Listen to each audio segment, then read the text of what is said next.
Estamos na lição da Escola Sabatina de número 8, sábado 14 de fevereiro, e o tema é a supremacia de Cristo. E eu já quero te dizer algo muito especial. Essa lição vai revelar declarações profundas sobre quem Jesus é. E até mesmo você, que é adventista do sétimo dia e já estuda a Bíblia há anos, pode se surpreender com o que Paulo vai afirmar aqui. Olha o que diz o texto para memorizar. Ele diz assim: Ele é a imagem do Deus invisível, o primogênito sobre toda a criação, pois por meio dele foram criadas todas as coisas, no céu e na terra, as visíveis e as invisíveis, sejam tronos, sejam soberanias, quer poderes, quer autoridades. Todas as coisas foram criadas por ele e para ele. Ele é antes de todas as coisas e por meio dele tudo subsiste. Colossenses capítulo 1, dos versos 15 ao 17. Percebe o peso dessas palavras? Cristo não é apenas um mestre moral, ele é a imagem do Deus invisível, ele é o Criador, tudo foi feito por meio dele, para ele e nele tudo continua existindo. A lição lembra também o contraste entre dois reinos, o reino das trevas e o reino da luz. Paulo diz que fomos libertos do domínio das trevas e transportados para o reino do Filho amado. Isso significa mudança de reino, mudança de autoridade, mudança de identidade. Não é apenas sair do erro para a verdade, é sair da escuridão para viver sob o governo de Cristo. E ao longo dessa semana vamos explorar declarações ainda mais profundas sobre a natureza de Jesus. Essa lição, ela está imperdível. Então acompanhe cada estudo, porque entender quem é Cristo é transformar completamente a maneira como vivemos. Então não perca os próximos estudos, deixe o seu like, compartilhe esse vídeo, se inscreva no canal, siga o perfil, porque todos os dias temos a lição da Escola Sabatina aqui no canal. Estamos na lição de domingo, 15 de fevereiro, cujo título é A Imagem do Deus Invisível. E deixa eu começar com uma pergunta que talvez você nunca tenha parado para pensar. Se Jesus não fosse realmente Deus, o que isso mudaria na nossa salvação? E mais, é verdade que existem igrejas, religiões que dizem que Cristo não é plenamente divino. Mas será que a Bíblia apoia essa ideia? Fica comigo até o final, porque essa resposta muda tudo. A lição começa falando sobre imagem. Quando olhamos no espelho, vemos uma imagem nossa. Mas aquilo não somos nós de verdade. É apenas uma representação. Uma foto, por exemplo, é plana. Uma estrutura até pode ser mais detalhada, mas ainda assim não tem vida. Agora pense nisso. A Bíblia diz que somos criados à imagem de Deus. Só que o pecado distorceu essa imagem em nós. Ainda refletimos algo do caráter de Deus, mas de forma limitada e imperfeita. Mas Jesus é diferente. A Bíblia afirma que ele é a imagem do Deus invisível. Não uma cópia, não uma versão inferior, não uma criatura especial. Ele é a revelação perfeita do Pai. Em João 14:9, Jesus declarou: quem vê a mim, vê ao Pai. Em Hebreus capítulo 1, verso 3, lemos que ele é a expressão exata do ser de Deus. Isso significa que quando olhamos para Jesus, seu olhar, sua justiça, sua compaixão, seu poder, seu amor, estamos vendo Deus realmente. E Jesus não deixou nenhuma dúvida sobre sua identidade. Ele disse assim: eu e o Pai somos um. Ninguém vem ao Pai senão por mim. E várias vezes ele usou o nome divino, o eu sou. Quando ele disse, antes que Abraão existisse, eu sou. Ele estava assumindo para si o nome eterno de Deus. Agora pense, se Jesus fosse apenas um ser criado, por mais elevado que fosse, então Deus teria enviado outra criatura para morrer por nós.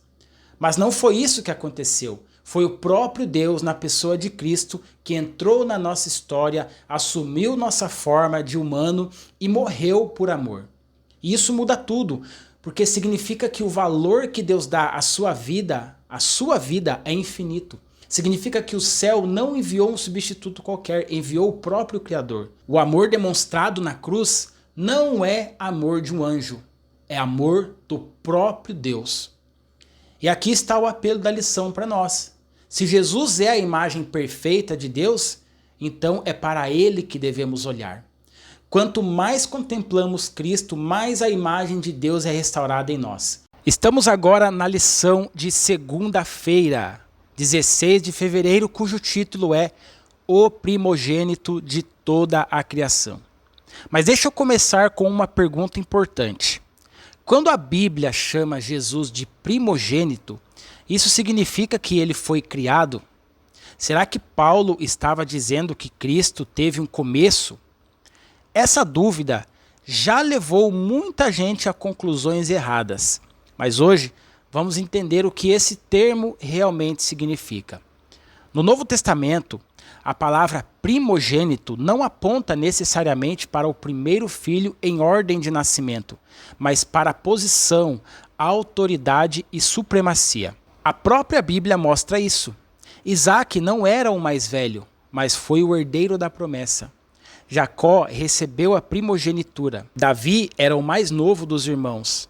E Deus disse que faria dele o primogênito, o mais elevado entre os reis da terra. Percebe? Primogênito, no contexto bíblico, fala da importância e do destaque.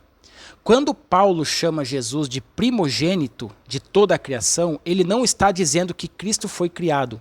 Muito pelo contrário, ele afirma que todas as coisas foram feitas por meio dele e para ele.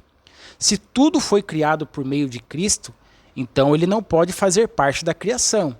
Ele é o Criador. Paulo amplia ainda mais. Ele diz que céu e terra, coisas visíveis e invisíveis, tronos, soberanias, poderes e autoridades, absolutamente tudo depende dele. E para não deixar dúvidas, ele acrescenta, ele é antes de todas as coisas. Isso fala de existência eterna. E há algo ainda mais profundo. Nele tudo subsiste. Jesus não apenas criou o universo, ele o sustenta. Cada detalhe da nossa existência continua porque Cristo mantém. E é aqui que entra a parte prática. Se Jesus é o Criador eterno, supremo de tudo, e ainda assim morreu por nós, como poderíamos pensar que nossas obras acrescentariam algo à nossa salvação? A palavra nos chama hoje a confiar totalmente em Cristo. Ele é suficiente, ele é supremo, ele criou você, e ele sustenta você e já garantiu sua redenção. Então descanse na obra completa de Jesus, o primogênito. Não o primeiro criado, mas o primeiro em autoridade, glória e poder. Que Deus te abençoe e até o próximo estudo. Estamos na lição de terça-feira, dia 17 de fevereiro, cujo tema é a cabeça do corpo, a igreja. Meus irmãos, essa lição vai impactar você de maneira muito prática, porque ela mexe diretamente com a forma como você enxerga a si mesmo dentro da igreja. Talvez você ache que é pequeno, que não tem cargo, que não tem tanta importância, mas hoje a palavra de Deus vai mostrar que isso não é verdade. Paulo chama Jesus de cabeça da igreja. E o que significa isso? Cabeça é autoridade, liderança e fonte de vida. É a cabeça que coordena o corpo, que dá direção, que mantém todo o funcionamento. Cristo é quem dirige a igreja. Ele é o centro, ele é quem sustenta, ele é quem dá vida. Queridos, o problema é que às vezes existem muitos membros querendo ser a cabeça. Mas a Bíblia é clara, o cabeça é Cristo. Nós somos os membros. E membro não é algo sem valor, pelo contrário. Pense no seu corpo. Se você perder um braço, faz falta. Faz muita falta. Se perder uma perna, faz falta. Mas até se perder o dedo mindinho do pé ou da mão, você sente. Seu equilíbrio muda, sua caminhada muda. Tudo foi projetado por Deus com um propósito. Assim também é a igreja. Em 1 Coríntios 12, Paulo compara a igreja a um corpo formado por muitos membros diferentes, mas que são interdependentes. Um depende do outro. O pregador depende de quem ora. Quem canta depende de quem organiza. Quem ensina depende de quem intercede. E até aquele que não tem um cargo oficial, mas vive falando de Jesus, dando testemunho, sendo fiel, é peça fundamental desse corpo. Aliás, todos devem fazer isso. Quando você saiu das águas do batismo, você se tornou um missionário de Cristo. Você recebeu dons e talentos. Talvez você não esteja no púlpito, talvez não esteja na liderança, mas você faz parte do corpo e sem você, algo fica faltando. A lição de hoje nos ensina que a igreja só cresce de forma saudável quando cada membro entende sua função e se submete à direção da cabeça, que é Cristo. Quando cada um faz sua parte, o corpo é forte. Quando cada um tenta ocupar o lugar da cabeça, aí há desordem. Por isso, guarde isso no coração. Você é um membro importante. Deus conta com você. Não tenha vergonha, não tenha medo, não se sinta pequeno. O simples fato de você falar de Jesus para alguém, de orar por alguém, de servir com fidelidade, já é cooperação direta com o reino de Deus. Cristo é o cabeça, nós somos o corpo. E quando o corpo obedece à cabeça, a igreja se torna viva, saudável e poderosa para a glória de Deus. Se você gostou dessa lição, já deixe seu like aqui, deixe seu comentário, porque todos os dias nós temos a lição da Escola Sabatina aqui no canal. Estamos na lição de quarta-feira, dia 18 de fevereiro, cujo título é O Princípio e Iniciador. Queridos, essa lição é muito importante porque ela envolve diretamente nossa esperança na ressurreição e o que Cristo é capaz de fazer na nossa vida, não apenas agora, mas até mesmo depois da morte. Se Jesus é realmente o princípio, o iniciador de tudo, então isso muda completamente a forma como vivemos hoje. A lição nos mostra que Cristo é chamado de princípio, porque ele não é apenas alguém importante dentro da história. Ele é o começo de tudo, ele é o Criador. Antes de qualquer coisa existir, ele já existia. Tudo foi criado por meio dele. E mais do que isso, tudo continua existindo por causa dele. Mas não para por aí, Jesus também é o iniciador da igreja, ele é o cabeça do corpo. Isso significa que a igreja não nasceu de um projeto humano, não é fruto de estratégia, não é uma organização qualquer. Ela existe porque Cristo a iniciou e a sustenta. E há algo ainda mais profundo, por meio da ressurreição, Jesus se tornou o iniciador da nova criação. Quando ele venceu a morte, ele abriu o caminho para que nós também pudéssemos vencer. A morte não tem a palavra final, o pecado não tem a palavra final. Cristo venceu, é por isso que ele é chamado de primogênito dentre os mortos. Não porque foi o primeiro a ressuscitar cronologicamente, mas porque a ressurreição dele é a que garante todas as outras. Sem a ressurreição de Cristo, não haveria esperança para ninguém. A lição apresenta várias razões para a supremacia de Jesus. Ele revela perfeitamente quem Deus é. Ele criou todas as coisas, ele sustenta o universo, ele é a cabeça da igreja, ele venceu o pecado e a morte, ele sempre existiu, ele é soberano. Agora pense comigo, se Cristo é o princípio de tudo, ele também é o princípio da sua nova vida? Ele é o centro das suas decisões? Ele é quem governa seus pensamentos, seus planos e as suas escolhas? E a pergunta final da lição é muito direta. O que precisa ser transformado em você para que a supremacia de Cristo seja mais plena em sua vida? Talvez seja o orgulho, talvez seja a autossuficiência, talvez seja aquele pecado que você insiste em manter escondido, talvez seja simplesmente falta de confiança. Se Cristo é o iniciador da nova criação, então ele pode começar algo novo dentro de você hoje. Ele pode restaurar o que está quebrado. Ele pode dar vida ao que parece morto. Ele pode reacender a fé que esfriou. Entregue a ele o controle. Deixe Cristo ser realmente o princípio, o centro e o senhor da sua vida. Porque quando ele ocupa o lugar que é dele, tudo encontra o seu verdadeiro sentido.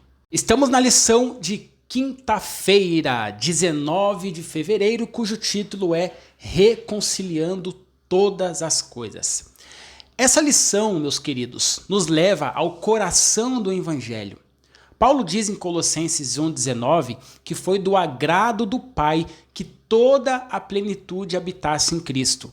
O que significa isso? Significa que em Jesus não havia apenas uma parte de Deus, não havia apenas uma representação parcial.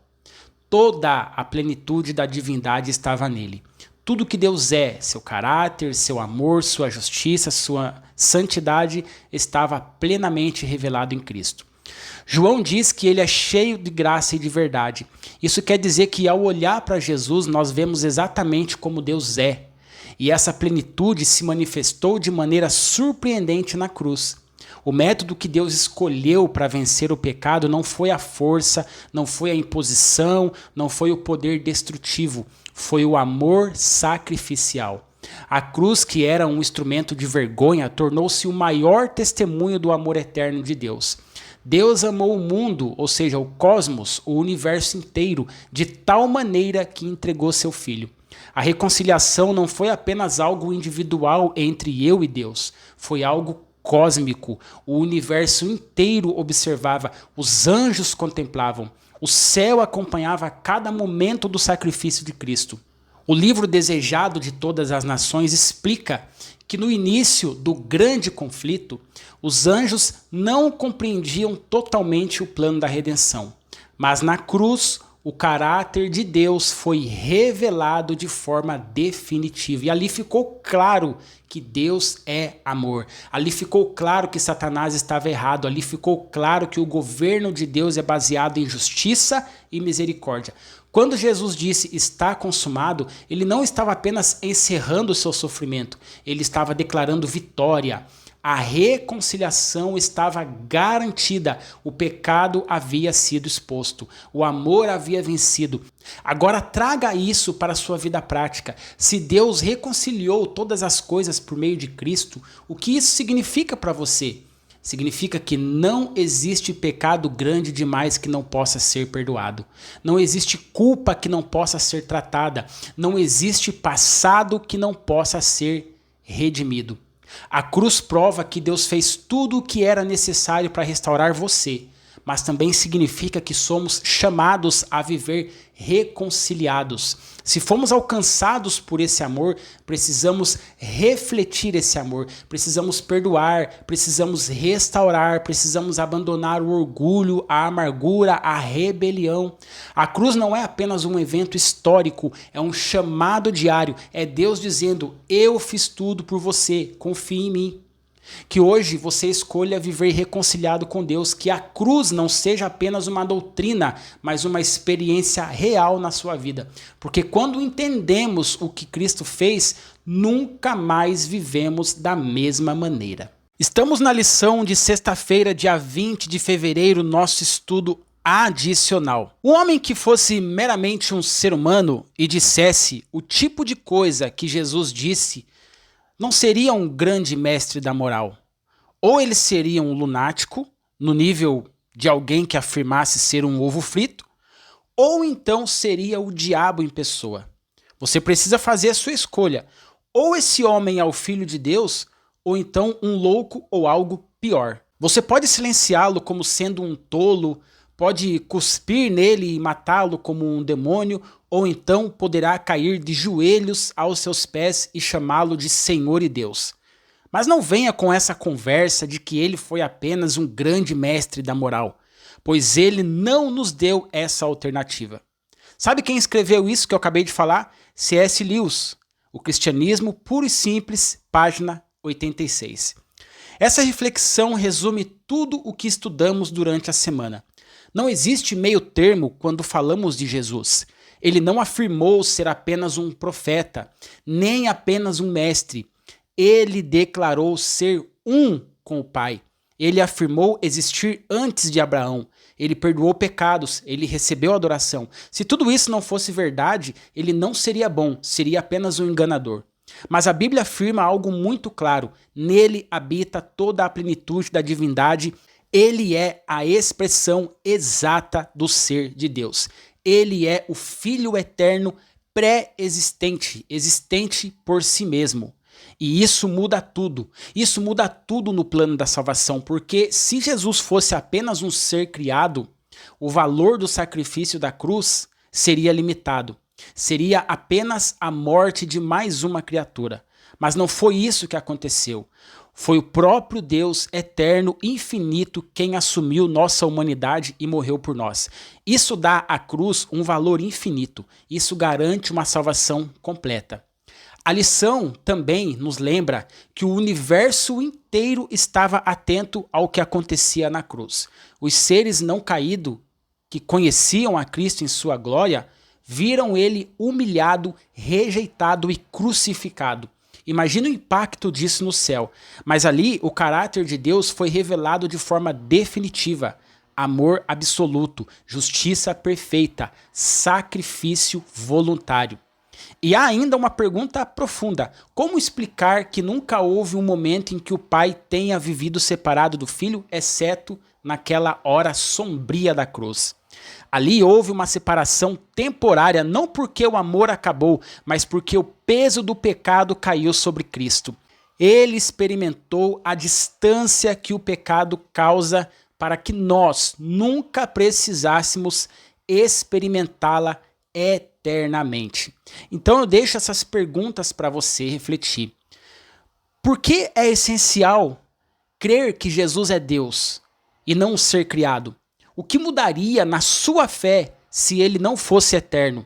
E o que significa para você saber que o próprio Deus esteve disposto a enfrentar a separação para garantir a sua salvação? Não trate Jesus como apenas um grande mestre. Faça a sua escolha hoje. Ou ele é Senhor e Deus da sua vida, ou nada do que ele disse faz sentido.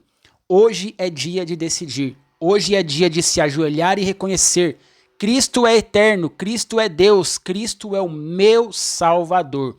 Agradeço a você que estudou toda a lição aqui no canal. Se você ainda não assistiu às outras lições, temos a lição de sábado, domingo e assim por diante. Acompanhe a lição aqui conosco. Um forte abraço e até o próximo vídeo.